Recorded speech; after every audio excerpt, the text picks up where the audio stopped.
just to let you know that we will be recording the session. And if you will be so kind to turn on your cameras, it will be great so that we can see your beautiful faces.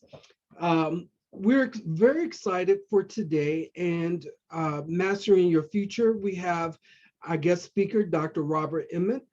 He will be speaking to us about flying snakes, advanced studies institutes, and other international opportunities for graduate students. Rob serves as the Assistant Director of Global Engagement in the College of Engineering. He supports the Office of Global Engineering, Engagement, and Research, and works on the international initiatives with the College of Engineering faculty. And he provides leadership for coordinating international experiences for students. He's also serves as an institutional point of contact for the student-led work of Service Without Borders. With that stated, I'm not going to share too much more, but I'm excited to have Dr. Emmett with us as he shares with us about global education. And as we do this, just to let you know, he will present for about 20 minutes and then open the floor up for questions. So as you are thinking of questions, you could put those in the chat box. We will definitely get to those. And anything that you would like to discuss during this session. Again, we welcome Dr. Emmett. Dr. Emmett, the floor is yours. Thank you, Dr. Waller. It is really an honor and a pleasure to be here today. I have just dropped a PowerPoint slide deck into the chat, okay? So everyone will have the PDF version of the slides already there. And my hope is that you will use some of the links that I provided in those slides if you have questions or want to follow up on the opportunities that I talk about today. My hope is also that then you don't have to worry about taking notes while you're watching the slides because you've already got them. And instead you can listen to what I have to say and think about questions that you have. I really am looking forward to some good dialogue today and some conversation. I have a short survey for everybody as well. I'm going to introduce myself.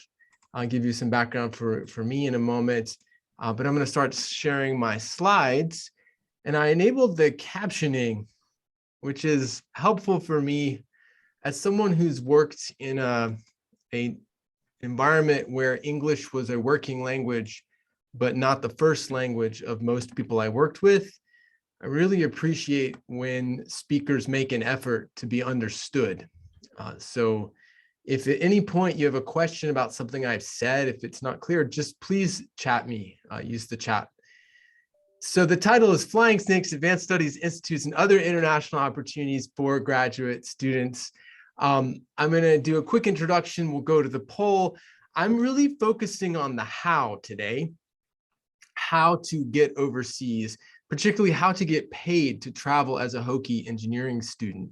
So I will focus on 5 particular types of opportunities. I'm not going to focus as much on the how, on the why.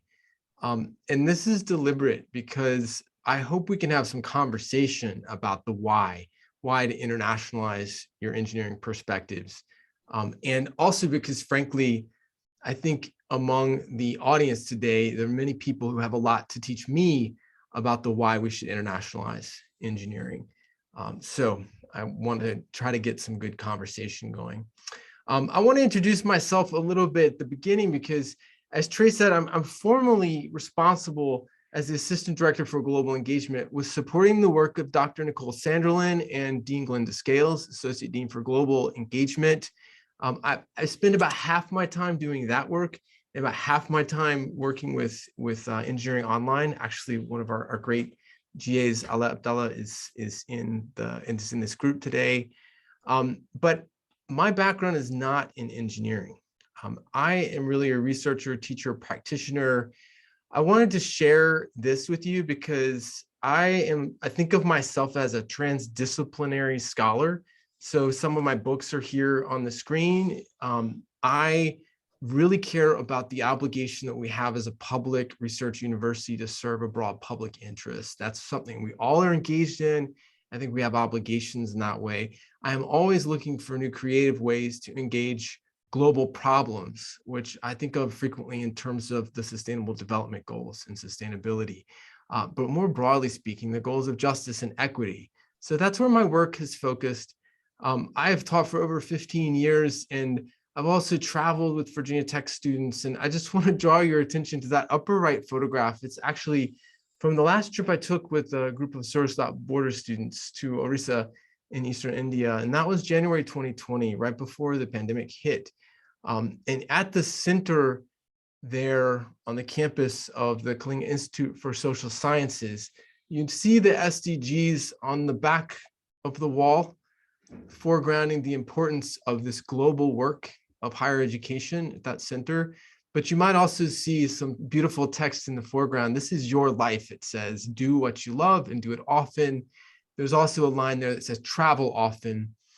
I find that a really helpful reminder. And I was talking with Trey right before this with Dr. Waller.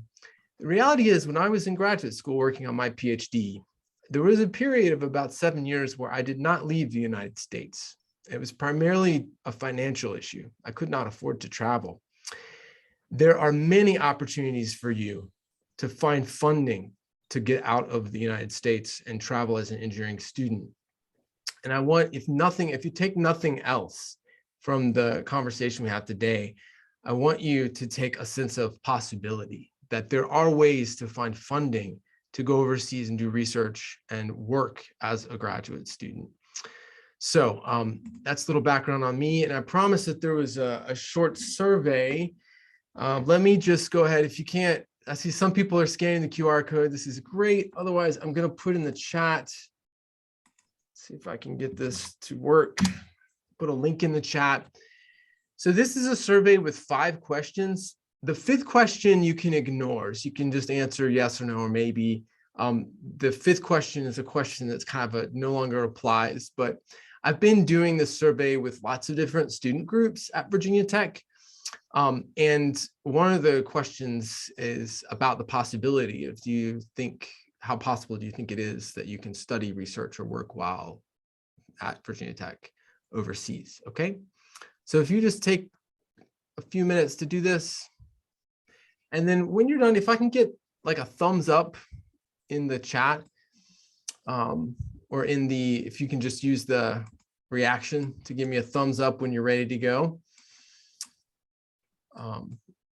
It's not one, you don't need to overthink this one, and it's completely anonymous, so that no data is going to be stored that's associated with you. So please, if you would. Okay, great. I see somebody's done with the survey. It's a really quick one. So I might give, okay, all right, now I'm starting to see lots of thumbs up.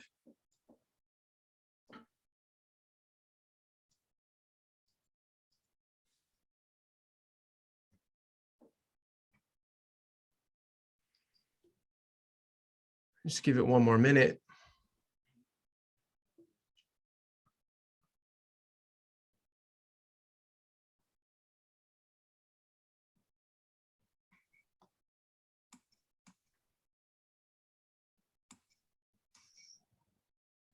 It's so good to see so many familiar faces and many names I don't know whose cameras are off. When we get to the dialogue part, if you want to turn your camera on, that would be great. I know there's lots of reasons we keep our cameras off. There's bandwidth, there's all kinds of reasons, but it is nice to see people. I wish we could be in person today.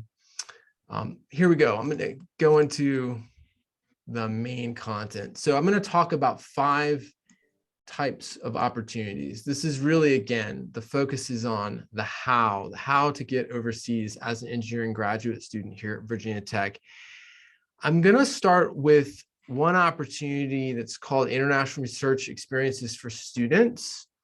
Then we'll talk about Fulbright, DAAD, Global Perspectives Program, and then teaching with RSAP. One dimension that I'm very acutely aware of as someone who has worked overseas. So I worked for 3.5 years in Germany. I don't have any European citizenship. So I'm acutely aware of limitations on opportunities. So I'm trying to, in this combination of live, actual ways to go overseas, I'm going to flag which of these are open to US citizens or US citizens permanent residents or non-US citizens and non-permanent residents, okay? So IRES programs international research experiences for students. Most of the participants in this unique program that's funded by the National Science Foundation are actually graduate students, okay? So this is a grant scheme funded by the NSF to individual principal investigators who are research faculty at universities across the US, and each of them works with a partner overseas at a university. There's actually a few different schemes. So there's one program which is cohort-based. You do research, you're paired in tandem. The students you see here, we're doing research in power electronics. This is a few years back with the University of Nottingham. And they have 10 weeks of paid summer research at the university overseas in Nottingham in this case. And then it also pays for your flight. They organize your residence when you're in country, and you travel with the students. And the graduate students who participated in this have been wildly successful. So one of the graduate students you see here, she's just under the elbow of Robin Hood, is Christina DiMarino. And now she's actually Professor Christina DiMarino. She went on to complete her PhD in electrical engineering, and she's leading the power electronics research up in Arlington. So the IRES program is very competitive, and it's also very focused on particular research areas. So if you want to participate in IRES, you really have to look for a good match. Virginia Tech faculty have been super successful at getting these grants for this particular kind of program. So at the moment, we have actually 4 programs that are led by Virginia Tech faculty. And this is the slide where you might want to take, just take note of deadlines, because I put this in here knowing that some of you might be interested in some of the topics that are in here, and the deadlines for these programs are coming right up. These would be programs that travel in the summer, in this summer. But typically, the NSF will fund a program like the IRES with the University of Nottingham for a 3-year cycle.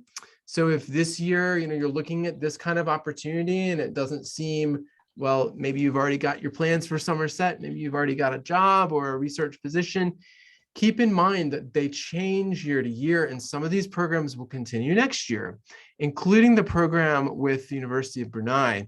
And this is actually the program with the flying snakes. So I realized when I put together the title for this, I wanted to get people's attention to think about the kind of broadening the horizons for international experiences in engineering.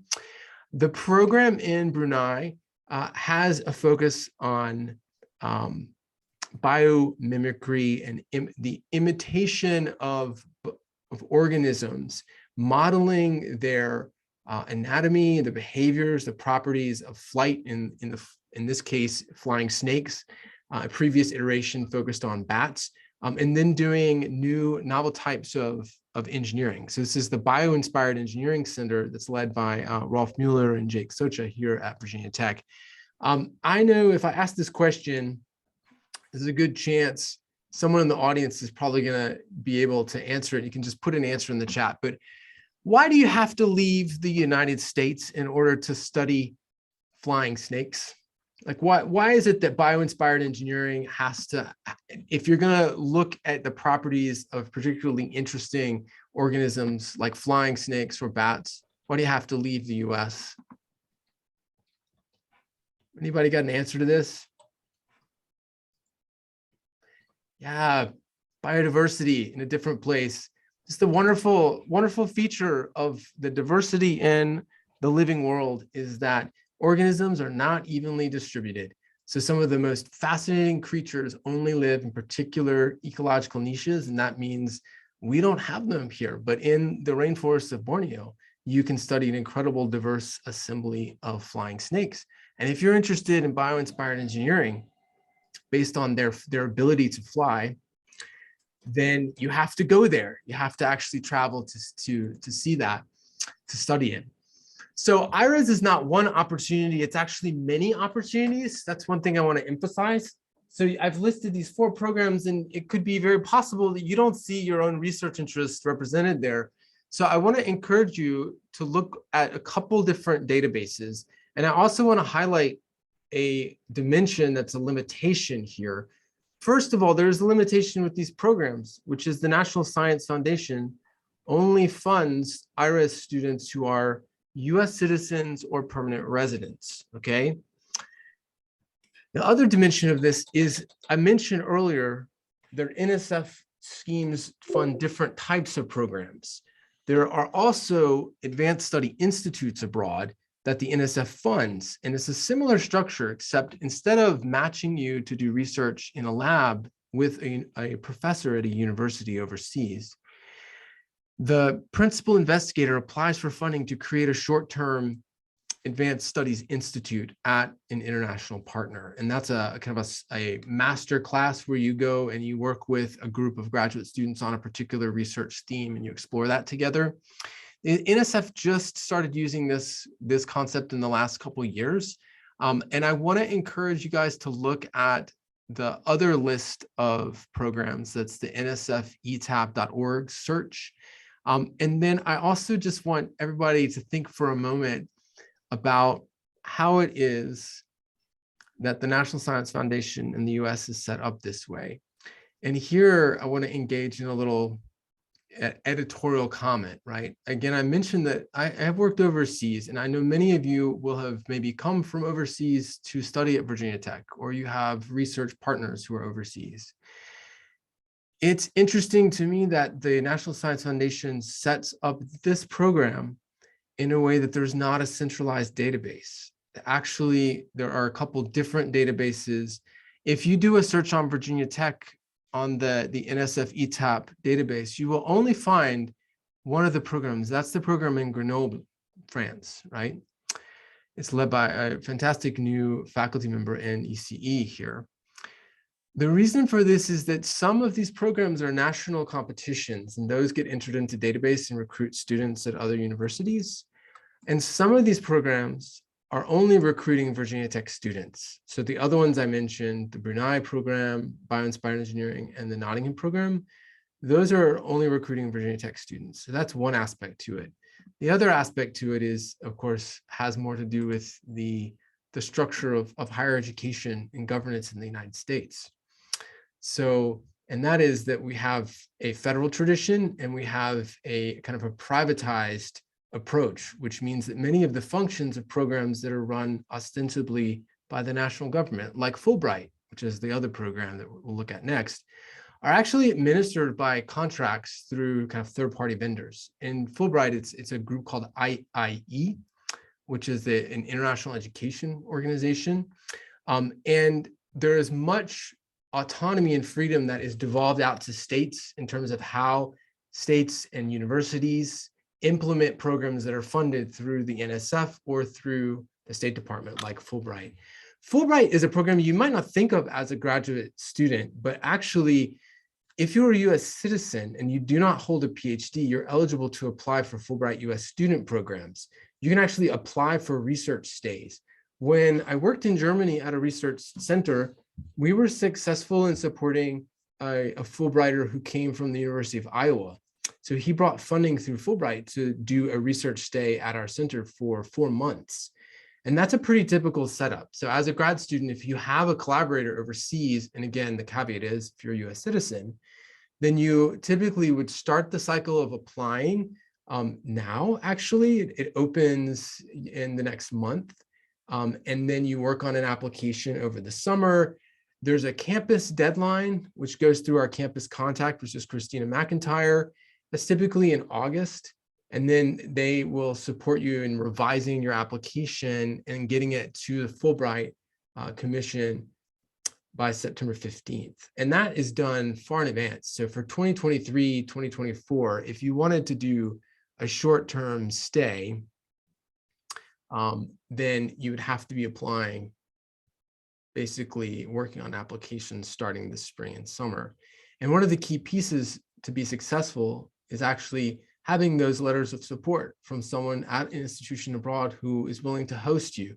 In the case I gave of the student who came from Iowa, It was really simple. He needed just a letter from our center saying we would have space for him where he could do his work, right? We would support him. He would have access to university library, et cetera. For a position where you're doing research in a lab, it would be similar. It would be saying you would have access to work in lab, or you would be sponsored by a research faculty member in that lab. And of course, there are students who from the College of Engineering have done the Fulbright English Teaching Assistantship Program, which of course is open to people in all disciplines. I would tell you that many of the programs that I'm going to describe today are particularly seeking students in engineering. They have initiatives to try to bring you over to their country or to send you from the US abroad as an engineering student. Many of these programs also have diversity, equity, and inclusion initiatives. So if you want to follow up with Fulbright, the next step is to watch the video here. It's 11 minutes. I'm going to talk about the German Academic Exchange Service next. And in part of this is because I did, as I said, I spent time in Germany working there for 3.5 years. So I know more about the kind of inner operations of DAAD funding, but also because these funding programs of the German Academic Exchange Service, the DAAD, are open to non-US citizens.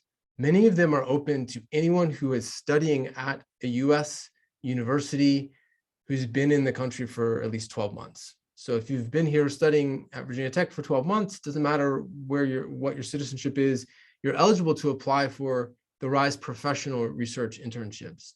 There are two forms for these. There are funded internships through German companies that are requests to be listed as part of the RISE professional database. There are also research positions in laboratories at German universities. So it's actually kind of similar to the NSF program, except it's only with German universities and the funding comes from the German national government.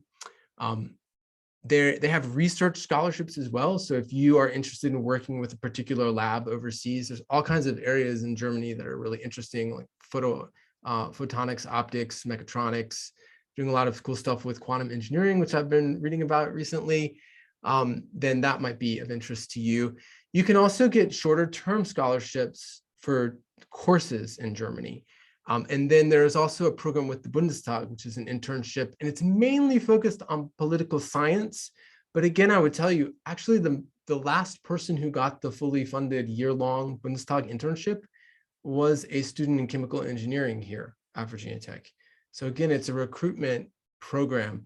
She also, I would just add, had not studied German at all when she applied for the program. This is the case with many of the programs that are funded through the DAAD, and not just through the DAAD, but through many of the national foundations that are funding engineering students, graduate level students to come overseas.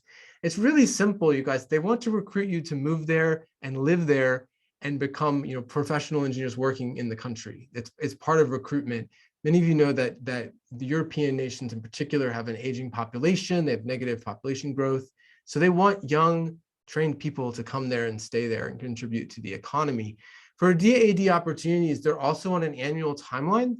So I'm telling you now, and it's something to put in the back of your mind, thinking about, okay, I could do a summer funded DAAD opportunity, and it would be applying starting next November for 2023, right? And they typically close December 15th.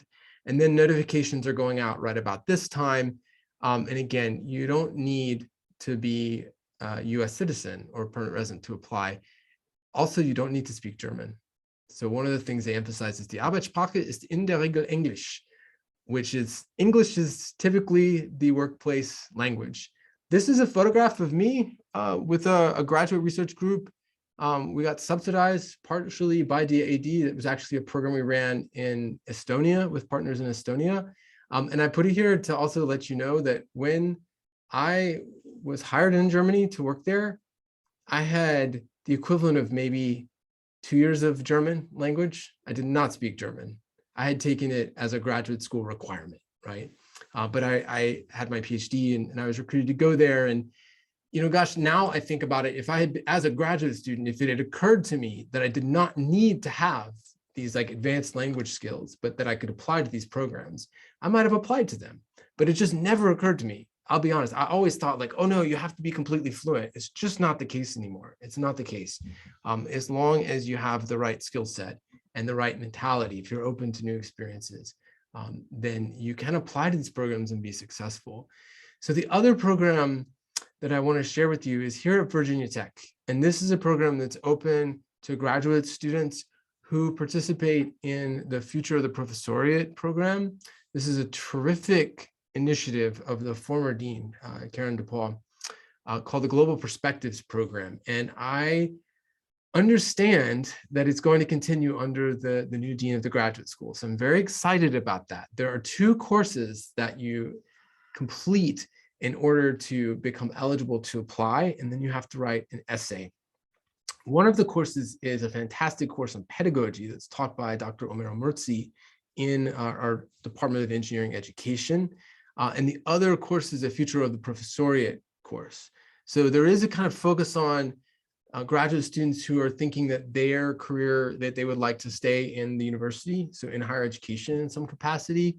And if you are selected, then you participate in a seminar that meets every 3 weeks in the spring prior to travel.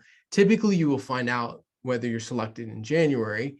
And then there's a short-term summer program that's run out of the Riva San Vitale Center that Virginia Tech has in Italy. And it's not in Italy, it's in the Italian-speaking part of Switzerland. I always forget that. And the focus there is on European higher education. So you actually do things like you visit labs at European universities, and the group that you would work with changes each year, but it's a terrific opportunity. So I wanted to share this one with you. And then the final opportunity is an opportunity that I think is important for graduate students who, like me, you might be paying for your graduate school as a TA, right, as a GTA. If you're a GTA for the engineering course, the ENGE 1644, which is called Global STEM Practice, many of the GAs are traveling with the RSAP program that's attached to that course. So they actually lead the travel groups to their destination for the short-term travel in May, and do an enormous amount of mentoring of the undergraduate students in that role. So that is funded by the Department of Engineering Education as part of participating as a GTA. And I also want to add here that I have given you kind of these are some of the official paths, right? The way that people can go overseas as a grad student engineering at Virginia Tech. There are many unofficial paths, right? There are ways that people make their own way. I know a student who is a graduate student here in human factors, and she participated both in the Global Perspectives program. She also was funded as a graduate student mentor attached to the IRES to Nottingham. And this is very significant because she was paid by one of the Virginia Tech faculty PIs out of the PI's own funding. And this is because she was not a US citizen, right? But she was a really important person because of her expertise to the project. So there is funding of that nature, sometimes directly from research faculty, if you want to participate in international programs and you have the right skill set or interests. And many people, for example, have linguistic expertise, cultural expertise who are on this Zoom today. You have connections with universities overseas, perhaps, and that makes you actually a really valuable person on a team. So I want you to consider also the ways that you can make your own path, because there is support here at Virginia Tech to make your own path. There's also support out there for scholarships from the US government and from governments overseas. I mentioned the DAAD program, again, because that's the one I'm most familiar with, but France has a program, the Chateaubriand Fellowship, which also funds STEM students to do research in France for up to a year. The Boren Awards is another program that's run by the US government that's administered by a third party, and it focuses on learning strategic languages. They have a particular initiative for STEM and actually for ROTC students. I don't know if that applies if there's anyone who's ROTC in the call, but that program is really focused on language acquisition for strategic languages. So you can actually get funding to study the language in the summer. And I think many engineering students, you may not think of that as something that you can do and that would be valuable to do, but the funding is open to you, and actually you're very competitive if you apply. So that's my kind of 5 how to do this. And I want now to open it up to questions and to some dialogue. I put some of my favorite questions up here that are actually questions for some graduate students that I used to work with in Germany. One of my favorite all-time questions that was asked by this master's student is in the middle. It's how do we get out of the academic bubble? I love that question. It's one that I think about a lot. And I would be so happy for you also to connect with me by email. I'll put my email in the chat or on LinkedIn. And then I also want to share with you the link here, global.eng.bt.edu, which is a link to the Academy for Global Engineering. And this is a community of research and practice, which is a group of faculty and graduate students who are invested in international engineering education. So I would really welcome you to check out the Academy for Global Engineering. And if it's something that interests you, you can join. But let me put my email in the chat. And now open it up for questions.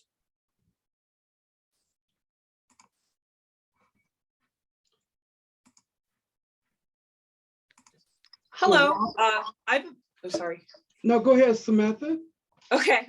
I have a very specific question. So if that's okay, but if not, I can email you later. So I'm, I guess, trying to make my own way, as you put it. And I'm currently trying to set up a research collaboration with a research group in Germany that does the same research that I do, which is robotics for in-space assembly and servicing.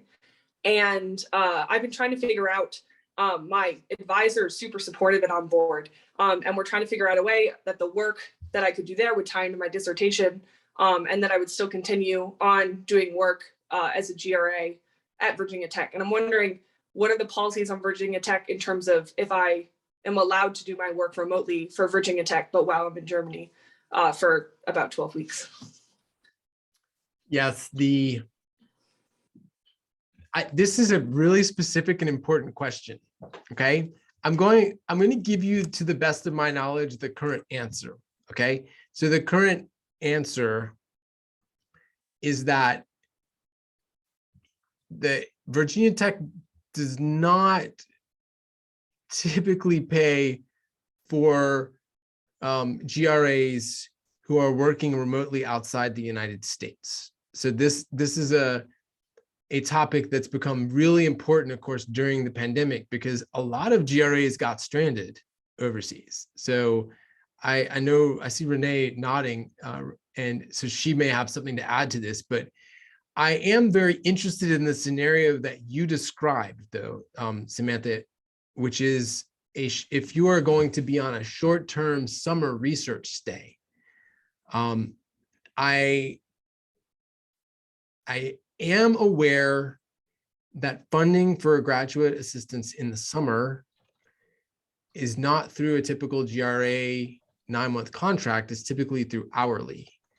And there, I think what I would say is, again, officially, people are not paid if they're working outside the United States. And I would leave it at that. Like that, I think, is the official answer.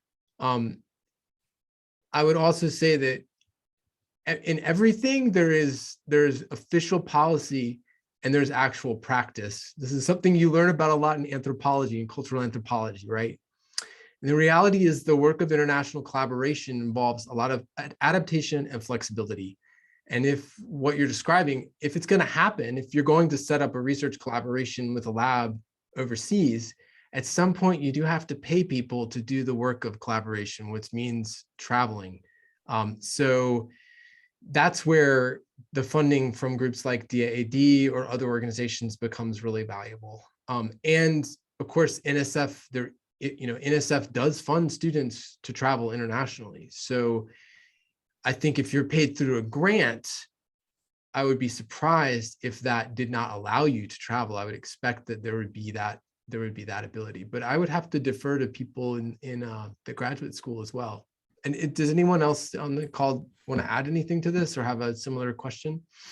I would suggest also for Samantha, just to touch base with your PI and your faculty research advisor, because They know their funding streams because, as we all know, not all money's green. They have different pots of money that, like Rob said, that you can use different ways. And so that I would check with him. Thank you guys both.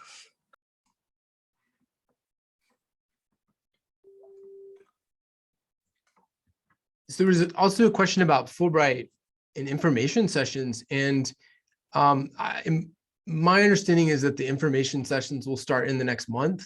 I know that actually Nicole Sanderlin is working with faculty Fulbright in the College of Engineering, and she's planning to run an information session in the next month. And the timeline for the program that's for grad students and for faculty is similar, like the application timeline and when it opens.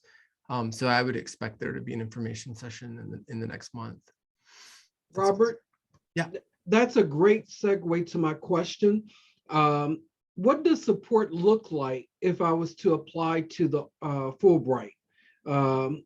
Do you offer advice, editing? What does that look like? That's the really great question. So Christina McIntyre, her position is actually to support Virginia Tech applicants in their applications to Fulbright and to several other international program scholarships like Marshall scholarships. So you get feedback on all aspects of your application, your letter, your statement, your CV. You typically go through multiple revisions. It's a pretty intensive working process. So that's where it's actually very important, if you're interested in Fulbright, you can go ahead and email Christina and explain you're applying. And the other person, I'm going to put Nicole Sanderlin's email address in the chat because Nicole is also a former Fulbrighter, and she's in the College of Engineering as Director for Global Engagement. And I also asked her before this session if I could put her contact information and share it with you as another person who can be a contact for information about Fulbright. Nicole had a Fulbright that was through one of the programs for administrators, for college administrators, and she's primarily supporting faculty. So that is the context you need.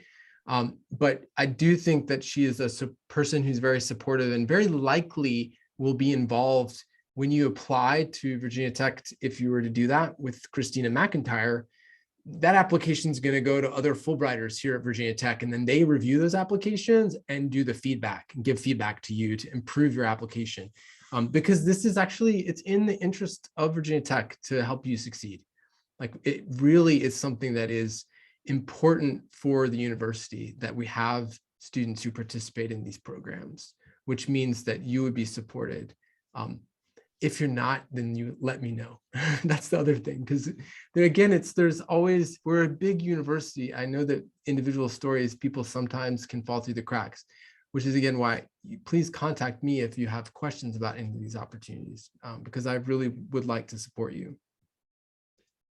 And I think that's another good segue too, because being a first generation and coming from humble beginnings, funding tends to be the number one issue of not participating. And what I hear you saying, Robert, is to seek that path. If you are interested, let the funding come to you versus denying yourself an opportunity. One of the things that I definitely tell students all the time is we can find a web of folks to pull together different opportunities, because I know at my table, we weren't talking about studying abroad. The fact that just getting through education was critical. But I think there's so much more we can do to leverage resources to help students to be successful, to study abroad, acquire these different opportunities. There's a database that I use a lot, which is GRAPES. GRAPES is based out of UCLA, and they have so many different funding models. It's crazy. I'm gonna put that in the chat, but you can search study abroad, international fellowships, travel funds. Don't let funding be a reason why you don't study abroad. But seek out the resources here at Virginia Tech. We're here to support you. Other questions, concerns, thoughts?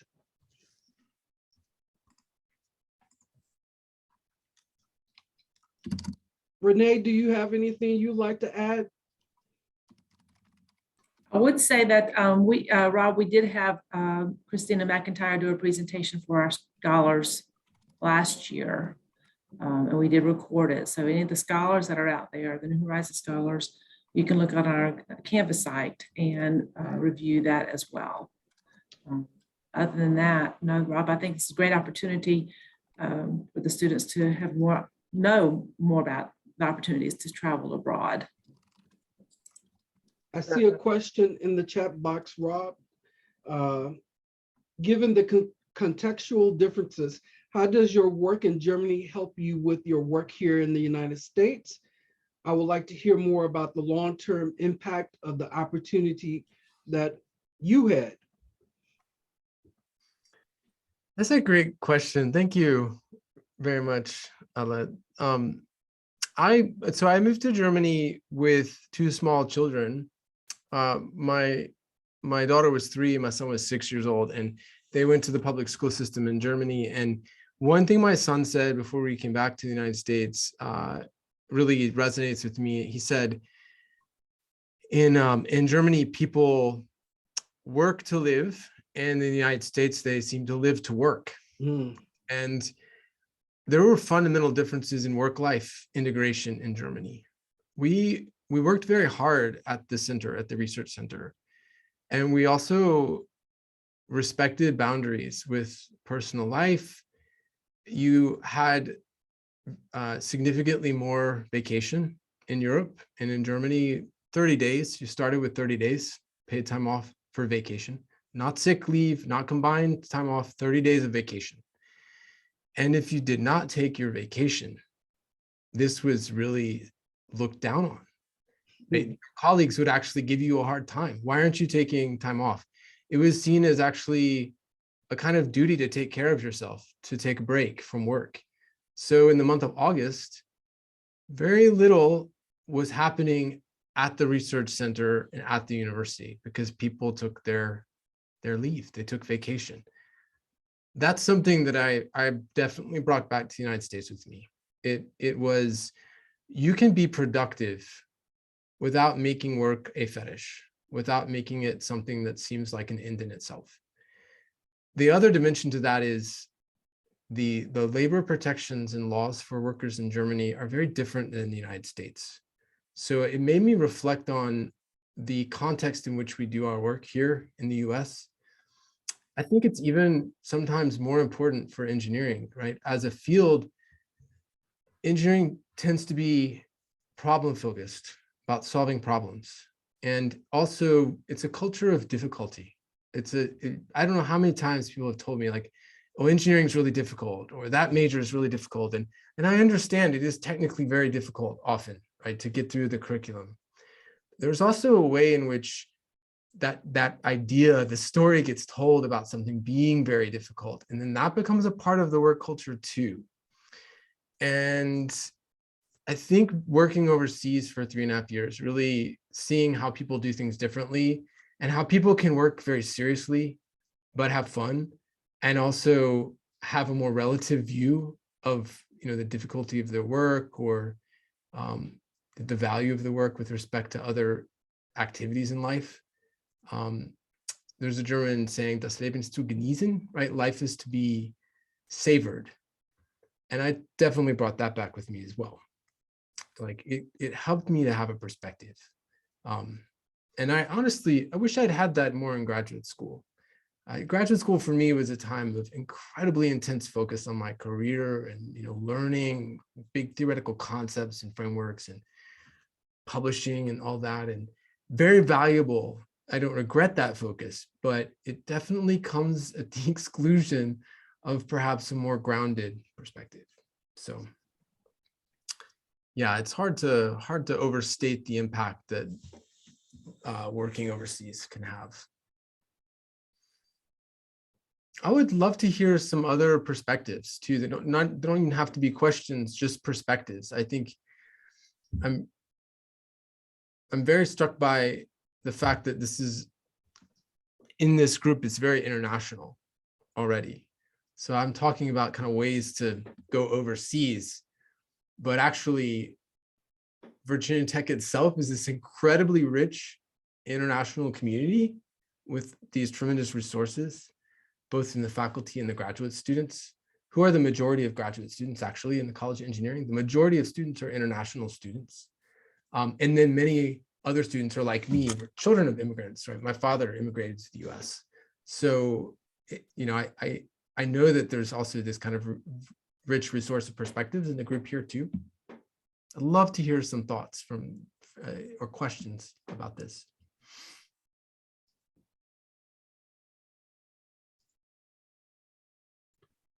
I can share my experience, and it didn't happen until I started working, and I went abroad to several places.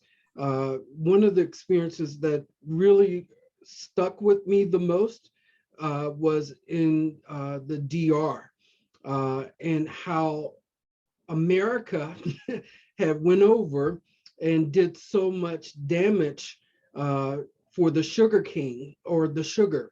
I had no perspective or understanding until I started digging and revealing how we can sometimes take over things as Americans, and then looking at the lack of resources that I think we have so much more, because I was in a village where they didn't have a lot.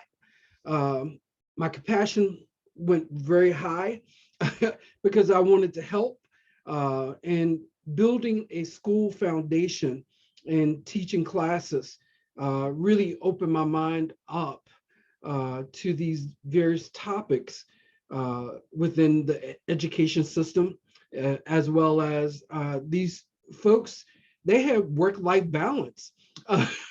They work hard in the morning, but they balanced everything in the love and joy and compassion that they had for each other. I think we can go, but yet we don't sit back and think about what we are doing.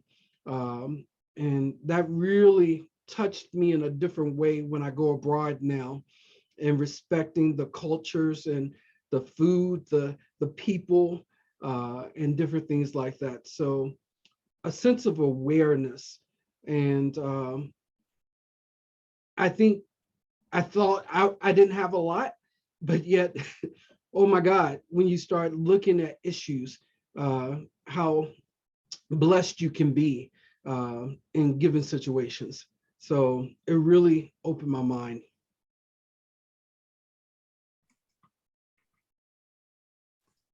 Yeah, I want to piggyback off of what you just said, Trey, because so there's,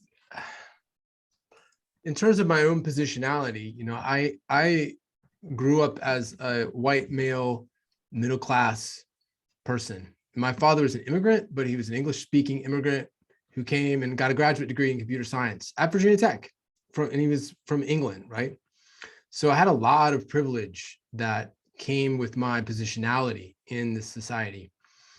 And one thing that has been very powerful for me to think about, that has come through international experiences and also from study, is right, the notion that you're talking about, which is like, we have tremendous resources here at Virginia Tech, but I always think about the capacities-based approach to justice, which is, I'm not looking to go help other people in the sense of like bringing the knowledge to them, right?